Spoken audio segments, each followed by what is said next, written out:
Ladies and gentlemen, how to never get angry or bothered by anyone. Listen, let me tell you something real quick. You out here losing your mind over folks who wouldn't even flinch if you disappeared tomorrow. And I'm supposed to be mad with you? Mad at who? For what? Nah, that chapter's closed. You can't control people. That's a hard truth most folks don't want to accept.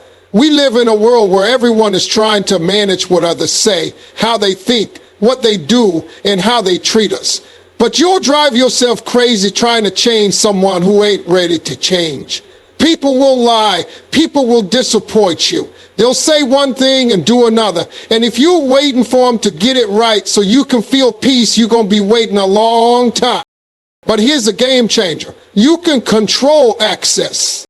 See, when you stop trying to fix people and start managing their access to your life, everything shifts. You don't have to argue. You don't have to beg them to treat you right. You don't need to clap back or prove your worth. You just quietly move the access level from full access to limited or none at all. It's like your phone. You got apps running in the background, draining your battery. What do? You shut them down. Not because they're evil apps, but because you've got priorities. You need power for what matters. That's how you need to start managing people. Some folks should be background noise, not your main screen. You don't need to explain it. You don't need to announce it. Just protect your peace by controlling the gate. If someone keeps draining your energy, interrupting your growth, or adding stress to your day, why are they still on the front row of your life? They didn't buy that seat. They just wandered in and got comfortable. It's time to start charging for that seat with respect, trust, and peace. If they can't afford it, they can't sit there. You'll notice something powerful when you start doing this. You won't get mad so easily anymore. You won't be as reactive. Because now you're not walking around trying to fix everything and everyone. You're just managing the flow. You're curating your environment like a DJ curates a playlist. You don't play songs that mess up the vibe. You skip them fast. Letting go of control doesn't mean being passive. It means being intentional. It means choosing who gets the best of you and who only gets the basic version or nothing at all. It means recognizing that access to your time, your mind, your emotions, and your energy is a privilege, not a right. And the moment you start treating it like that, you'll stop being so frustrated. Because now, instead of constantly trying to change the people around you, you're simply choosing how close they get. And don't think it's cold, it's growth. Growth looks like boundaries. Growth looks like smiling more because you're no longer entertaining chaos. Growth looks like loving people from a distance when they can't love you up close. You're not cutting people off. You're cutting off the influence they have over your peace. You're the gatekeeper now. And peace starts when the wrong folks stop having the keys. Peace is one of those things you don't really understand the value of until you lose it. It's not loud. It doesn't demand attention. But when it's gone, oh, you feel it. Your sleep gets messed up, your focus disappears, your mood changes, and suddenly you're reacting to everything and everyone like your whole life's on edge. That's because peace isn't just a feeling, it's a currency. It's something worth protecting, guarding, and prioritizing like your future depends on it. Because it does. The problem is too many people out here giving their peace away for free. Handing it out like samples at the mall. Somebody says something slick to you, there goes your piece. Someone posts something petty on social media, you hand them another chunk of your energy. You keep responding, keep explaining, keep defending. For what? Why are you paying with your peace to win an argument nobody's going to remember in a week? People who don't value your time, your boundaries, or your energy shouldn't have unlimited access to your emotions. You've got to start treating peace like it's a luxury item. You wouldn't give away your money to everybody who asks, so why give away your calm, your joy, your focus every time someone wants to pull you into their storm? You're not a volunteer firefighter for other people's drama. You're not on call for every negative vibe that walks into your space. Sometimes the most expensive thing you can do is keep trying to make everybody happy at the cost of your own well-being. You bend over backward trying to please folks who wouldn't even return the favor if the tables turned. You let their moods dictate your mood. You let their chaos bleed into your day. And after all that, you're the one left drained, stressed, and angry, wondering how you got here again. It's simple, you paid too much. And you paid in peace. Your peace deserves a budget. Not everyone can afford it. You've got to start checking the price tag before you let people borrow your time and energy. Ask yourself, is this worth my peace? Is this conversation, this argument, this stress worth the calm I had before it started? Most times, the answer is no. But because we've been trained to be nice, to be liked, to avoid conflict, we sacrifice our peace like it's the price of admission. It's not. You owe it to yourself to start treating your peace like the treasure it is. Start saying no without guilt. Start walking away without explanation. Start choosing silence over proving a point. Not everything deserves your response. Not every comment deserves your comeback. Sometimes the real flex is not reacting at all. Because when you understand how valuable peace is, you stop giving it away just to fit in, be liked, or seem strong. Peace doesn't need to shout to be powerful. It just needs to be protected. And that protection starts with you. There's a certain kind of person out there who lives for the mess. They wake up looking for drama the way most people look for coffee. Stirring the pot is their sport, and conflict is their comfort zone. The moment you step into their ring with them, you've already lost. Not because they're right or smarter, but because you let them drag you down to a level that doesn't belong to you. That's what that old saying means when it says, don't wrestle with pigs, you both get dirty, and the pig likes it. That pig, that's the person who thrives off chaos. And that mud, that's the mess they want to pull you into, just so they can feel in control. See, the pig doesn't wrestle to win. The pig wrestles to waste your time, your energy, your dignity. They don't care if they're right. They care if you're upset. They don't need facts. They need you flustered. And when you jump into that mud thinking you're about to teach them a lesson, all you're really doing is giving them what they crave. They want your reaction. That's their reward. So when you yell back, when you argue, when you try to out-pity them, you're not defeating them. You're just feeding the beast. It's easy to get caught up, especially when you know you're right, or when someone disrespects you, you want to correct it. You want to set the record straight. You want them to know they messed with the wrong one. But at what cost? Your peace, your time, your growth. You got to start asking yourself what you're gaining from every fight you're invited to.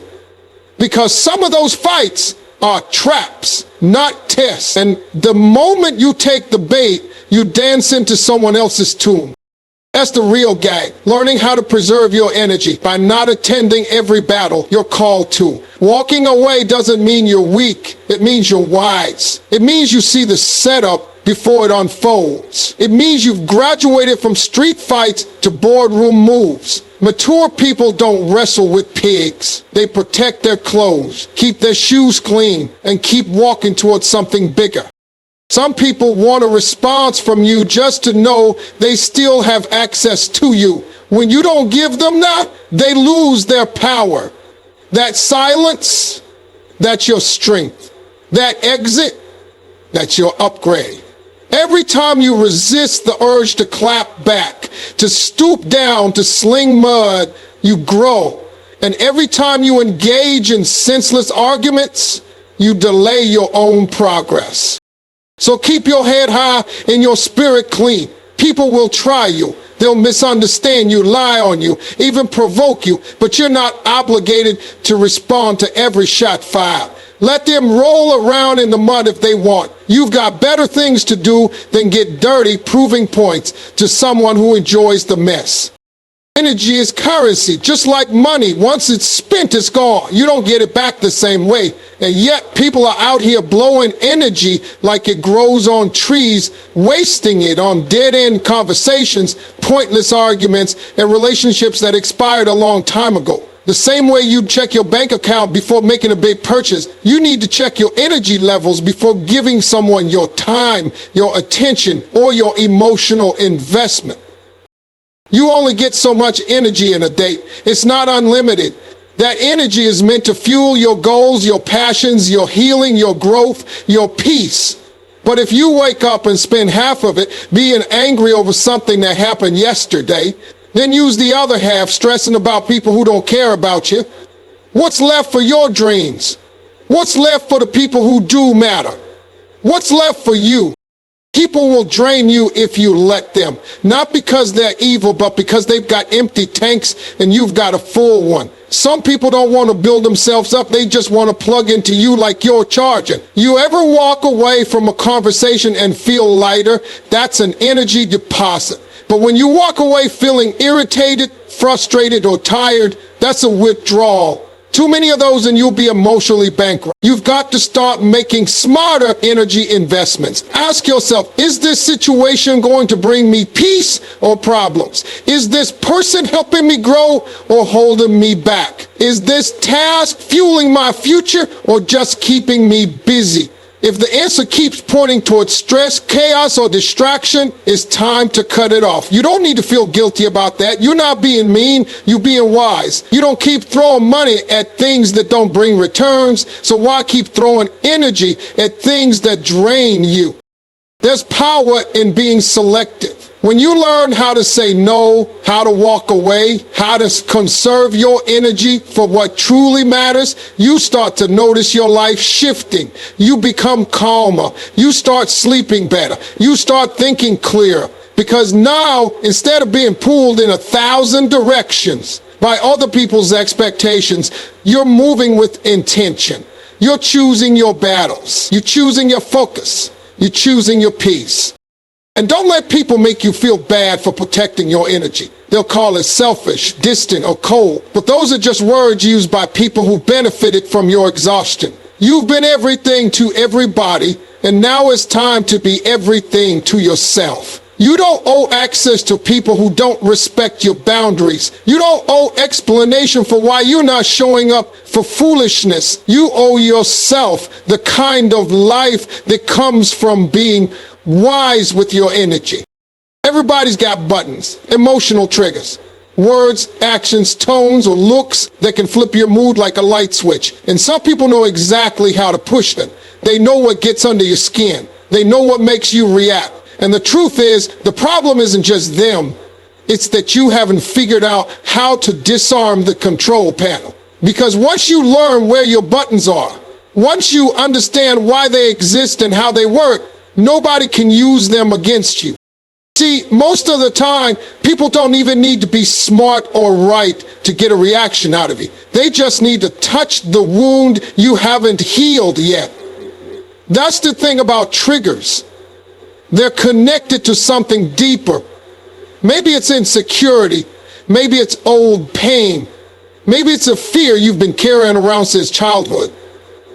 When someone touches that nerve, you react fast and you react hard. But when you start doing the internal work, when you look at your own emotional wiring, you realize something powerful. The trigger doesn't have to stay active.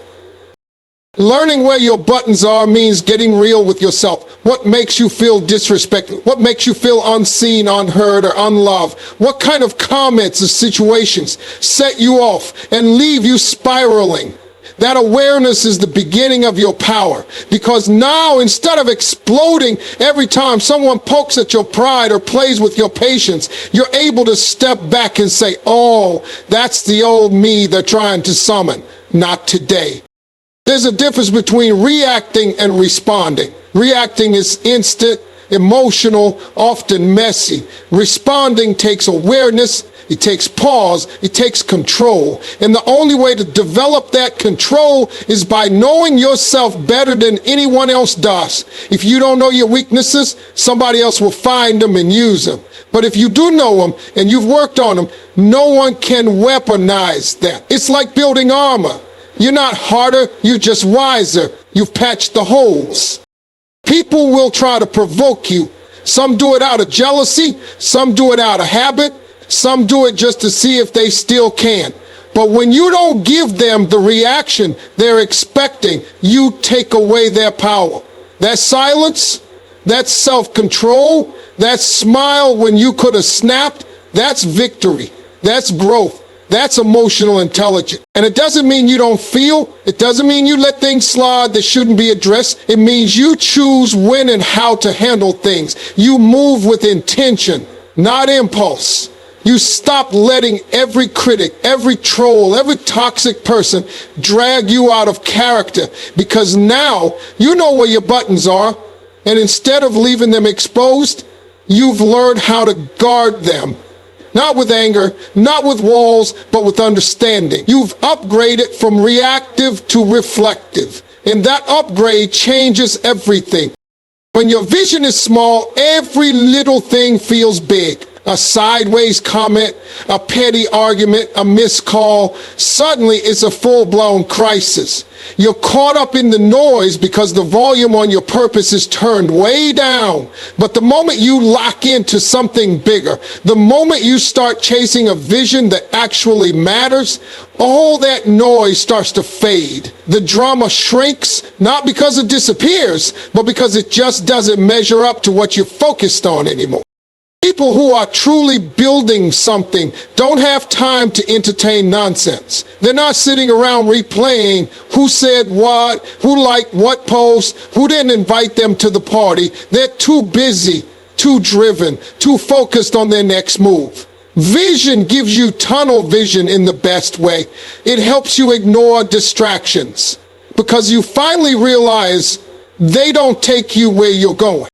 The reason drama feels so loud in your life sometimes is because you haven't turned up the volume on your goals. It's easy to get caught in gossip, scrolling, arguing, reacting, because all of that gives you a quick hit of emotion. But vision gives you long-term fulfillment. It doesn't always shout, but it always leads. And when you start following it, all those little dramas, all that petty stuff starts to look like background noise on your way to something greater. People will still try to pull you in. That won't stop. There will always be someone who wants to debate, throw shade, test your patience.